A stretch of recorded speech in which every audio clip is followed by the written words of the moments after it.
बीते 3 अक्टूबर 2021 को उत्तर प्रदेश के सीमावर्ती जिला लखीमपुर खीरी में भाजपा कार्यकर्ता द्वारा आंदोलन कर रहे किसानों को गाड़ी से रौंदे जाने की घटना में सूबे की पुलिस का रवैया अपराधियों को संरक्षण देने वाला रहा। इस वजह से भी मुख्य आरोपी केंद्रीय गृह राज्य मंत्री अजय कुमार मिश्रा का बेटा था।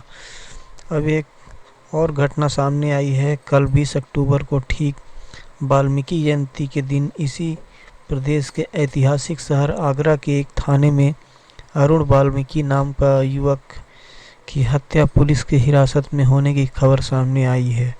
उस पर आरोप लगाया गया था कि उसने सीसीटीवी कैमरा और मजबूत पुलिस के पहरे में मोटे ताले में जड़े माल खाने से 25 लाख रुपए की चोरी की है।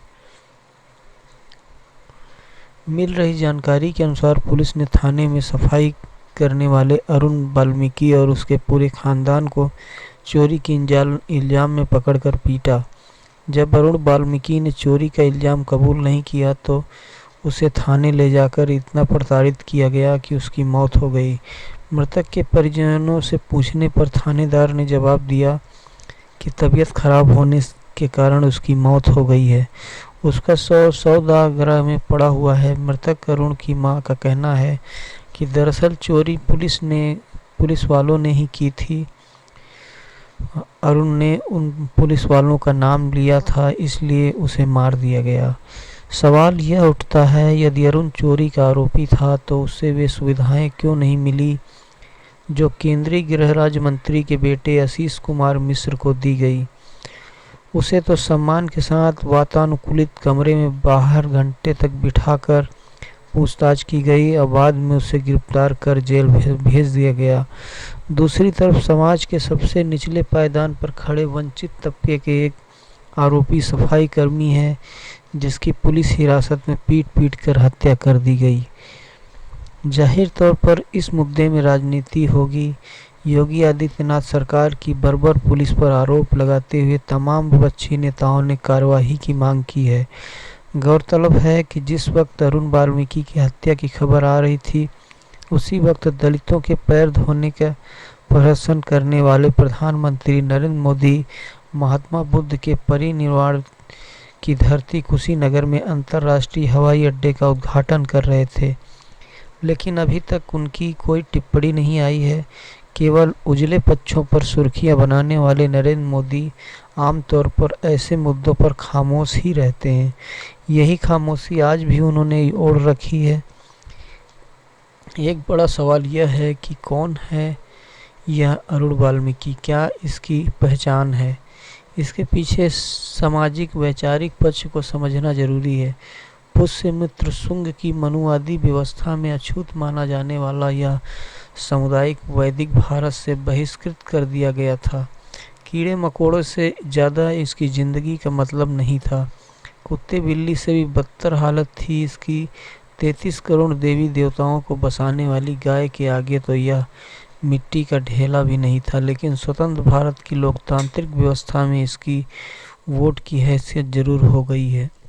आज वाल्मीकि समुदाय एक वोट बैंक है। जाहिर इस पर विभिन्न राजनीतिक दलों की निगाहें लगी रहती हैं। हालांकि डॉक्टर अंबेडकर ने सबको समान मतदान के साथ साथ समता, न्याय और बंधुत्व को संवैधानिक मूल्य बनाया था, लेकिन संविधान विरोधी विचारधारा के वारिस आज सत्ता में हैं, इसलिए उन्हें ना तो डॉक्टर अंबेडकर की वैचारिकी से कोई लेना देना है और न संविधान में उनका कोई सरोकार है।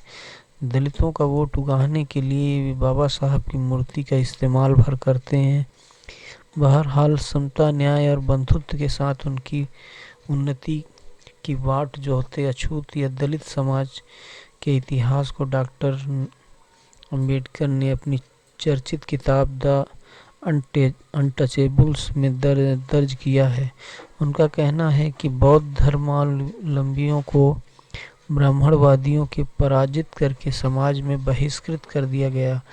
भविष्य में यह समाज कभी सिर न उठा सके, इसलिए उन्हें जन्मजात अछूत बनाकर हाशिए पर ढकेल दिया गया। गौरतलब है बाबा साहब ने 1956 में अपने 4 लाख समर्थकों के साथ हिंदू धर्म त्याग कर बौद्ध धर्म स्वीकार किया था। एक तरह से यह उनकी घर वापसी थी। वे मानते थे उत्पीड़क जातिगत व्यवस्था से छुटकारा पाने का एकमात्र विकल्प हिंदू धर्म से मुक्ति है। दलितों को अपने मूल धर्म की ओर लौटना होगा। लेकिन बाबा साहब के धर्मांतरण का प्रभाव महाराष्ट्र के बाहर नहीं हो सका। हालांकि कांसीराम के बहुजन आंदोलन के प्रभाव में जरूर कुछ दलित जातियों ने धर्मांतरण किया, लेकिन इससे ज़्यादा महत्वपूर्ण है कि सामाजिक न्याय की राजनीति और बहुजन आंदोलन के कारण महात्मा बुद्ध के से लेकर ज्योतिराव फुले, पेरियार, साहू जी महाराज और डॉक्टर अंबेडकर की वैचारिकी का कुछ प्रभाव हिंदी पट्टी में जरूर हुआ है। इसी के समानांतर उत्तर भारत में हिंदुत्व की राजनीति का प्रभाव बढ़ रहा था। सामाजिक समरसता के विभेदपरक और षड्यंत्रकारी सिद्धांत से दलितों को हिंदुत्व की राजनीति के साथ जोड़ने की कवायद चल रही थी। इसके नतीजे में हिंदुत्व के दुष्प्रचार का शिकार वाल्मीकि समाज हुआ। आरएसएस और भाजपा ने वाल्मीकि का हिंदूकरण किया। सबसे पहले महर्षि वाल्मीकि के साथ सफाई कर्मी जाति को जोड़कर उनकी विरासत को राम कथा के साथ मिथकीकरण कर दिया गया। इसके बाद एक नए इतिहास का पाठ पढ़ाया गया। हिंदुत्व के पाठ के साथ सांप्रदायिकता मुक्त वाल्मीकि जाति के इतिहास को मुगल बादशाह अकबर के प्रतिद्वंदी महाराणा प्रताप से जोड़ा गया। संघ का दक्षिणपंथी इतिहास कहता है कि जिन क्षत्रियों ने मुगलों की अधीनता को स्वीकार नहीं की, उन्हें अछूत बना दिया गया, उन्हें मैला ढोने के लिए मजबूर किया गया। इस तरह बड़ी बारीकी के साथ वाल्मीकि समाज को मुसलमानों का दुश्मन बना दिया गया। एक प्रकार से वाल्मीकि जाति का क्षत्रियकरण किया गया। लेकिन सवाल यह उठता है कि अगर वाल्मीकि क्षत्रिय है तो संघ का कोई क्षत्रिय सजातीय वाल्मीकि के साथ रोटी बेटी का संबंध क्यों नहीं बनाता। इससे भी ज़्यादा दिलचस्प बात यह है कि संघ दलित पिछड़ी जातियों का क्षत्रियकरण तो करता है, लेकिन कभी उन्हें ब्राह्मण घोषित नहीं करता। दरअसल यह एक गहरी साजिश है। दलितों को लड़ाका बनाना और उन्हें मुसलमानों के खिलाफ खड़ा करना संघ की प्रयोगशाला का हिस्सा है। इस तरह दंगों में लड़ने मरने के लिए इन वंचित जातियों का इस्तेमाल किया जाता है। संघ इन जातियों के साथ कभी समता बंधुत्व का भाव नहीं रखता। 2002 के गुजरात दंगों में पोस्टर बॉय अशोक मोची हो या लेखक पत्रकार भंवर मेघवंशी, इनकी दास्तान कहती है कि संघ दलितों से प्रेम नहीं बल्कि बेहद घृणा करता है। इसके लिए दलित सिर्फ सत्ता पाने का साधन मात्र है। यह समाज महज एक वोट बैंक है। मुसलमानों और ईसाइयों के खिलाफ लड़ने के लिए दलित एक हथियार है। गुजरात से लेकर कर्नाटक और मध्य प्रदेश तक भाजपा संघ दलितों का इस्तेमाल केवल सत्ता हथियाने के लिए कर रहे हैं। उनकी सत्ता में ऊना से लेकर हैदराबाद तक और हाथरस से लेकर आगरा तक वंचितों के साथ सिर्फ अन्याय और दमन होता है।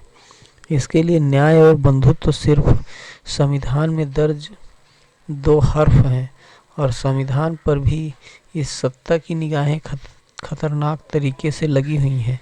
आज दलित वंचित तबके पर जितना खतरा है, उतना ही खतरा उसके अधिकारों को संरक्षित करने वाले संविधान को भी है।